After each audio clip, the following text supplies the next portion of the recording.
নিজের ছায়াকে জিজ্ঞাসা করলাম, কেন চলো আমার সাথে? সে হেসে উত্তর দিল, কি আছে তোমার আমি ছাড়া। হ্যালো এভরিওয়ান, আসসালামু আলাইকুম। সবাই কেমন আছেন? তো এখন হচ্ছে অগ্রহায়ণ মাস। তো দেখেন আমাদের কত সুন্দর ধান হয়ে রয়েছে খেতে খামারে। তো আল্লাহর দেওয়া রিজিক কত সুন্দর। আর এবছর যে এত পরিমাণে ধান হয়েছে বলার বাহিরে। তো আসলে এগুলো আমাদের না, এগুলো হচ্ছে আমাদের ক্ষেত আর কি, বাড়ির আশেপাশে, বাড়ির আনাচে কানাচে, তাই একটু ভিডিও নিলাম আর কি। তো সবাই ভিডিওটা ধৈর্য সহকারে দেখেন। আর এটা হচ্ছে আমাদের গ্রামের পাশের বাড়ির একটা ঘর আর কি। তো আসলে বরিশালের ঘরগুলো কী রকমের হয় সেটাই দেখাইলাম।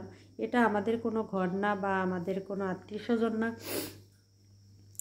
মূলত বরিশালের ঘরগুলো এরকমই হয়। এই তো দেখেন, সামনে থাকে একটা হাতনা আর ঘরের মধ্যে থাকে এরকমের আর কি। তো আসলে গ্রাম অঞ্চলের মানুষ তো সহজ সরলভাবে জীবনযাপন করে, তাদের তো মনে করেন অত চাহিদা থাকে না যে পাকা ঘর বাড়ি থাকতে হবে, ঘরের মধ্যে খাট পালং এডে সেডে থাকবে। আসলে যার যে রকমের ইনকাম সে সেভাবেই জীবনযাপন করে, এটা নিয়েই সবাই আলহামদুলিল্লাহ কিন্তু খুশি থাকে। তো এটা হচ্ছে হাতনা আর কি। আসলে এখানেও মনে করেন লোকজন ঘুমায় বা এরাও কৃষিকাজ করে আর কি। তো এদের প্রচুর ধান হয়, অনেক ফসলাদি হয়। এই যে এরা মুরগি টুরগি পালে আর কি, খেসা ঘরে উঠিয়ে রাখছে। তো আসলে ঘরের মহিলারা আবার কাজের শেষে অক্লান্ত পরিশ্রম করে, আবার একটু টিভি দেখে। আসলে টিভি তারা যেটা শহরেও যেটা হয় যে স্টার জলসা জি বাংলা দেখে, গ্রামও কিন্তু এটা হয়ে থাকে এখন আর কি, আর হচ্ছে কিন্তু কম বেশি। তো এটাই আর কি। তো এটা হচ্ছে বাহিরের অংশ, উঠান যেটা বলে আর কি।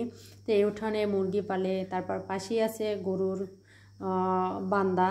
তা এখানেও কিন্তু গরুগুলাকে তারা খাবার দেয় প্রতিনিয়ত। তারপর উঠানটাও মোটামুটি আর কি আছে বলা চলে। তো আসলে গ্রাম বাংলার এই দৃশ্যগুলো খুবই কিন্তু মনোমুগ্ধকর, আবার খুবই ভালো লাগে আর কি, দেখতেও খুব সুন্দর।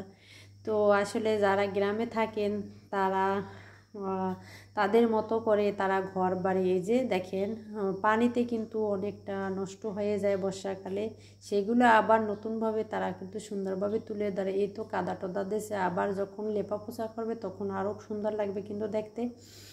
তো এটাই আর কি। তো মানুষের জীবনযাপন কী রকমের হয় সেটাই আপনাদের মাঝে তুলে ধরলাম।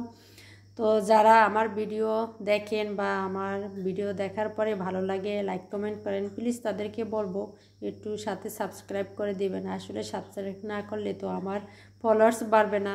আর যারা ইউটিউব থেকে দেখবেন তারা সাবস্ক্রাইব করবেন, আর যদি ফেসবুক পেজ থেকে দেখেন তাহলে একটু ফলো দিয়ে রাখবেন।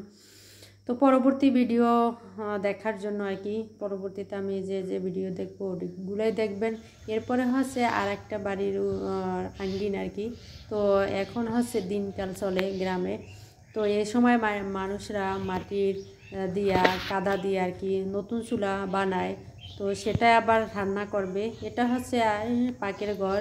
তো পাকের ঘরটা একবারই জরাজীর্ণ, তো দেখতে অনেকটাই আর কি খারাপ দেখা যাচ্ছে, কিন্তু তারপরেও তারা এর মধ্যে জীবনযাপন করে। তো আজকের মতো ভিডিও, ভালো থাকবেন সবাই, আল্লাহ হাফেজ।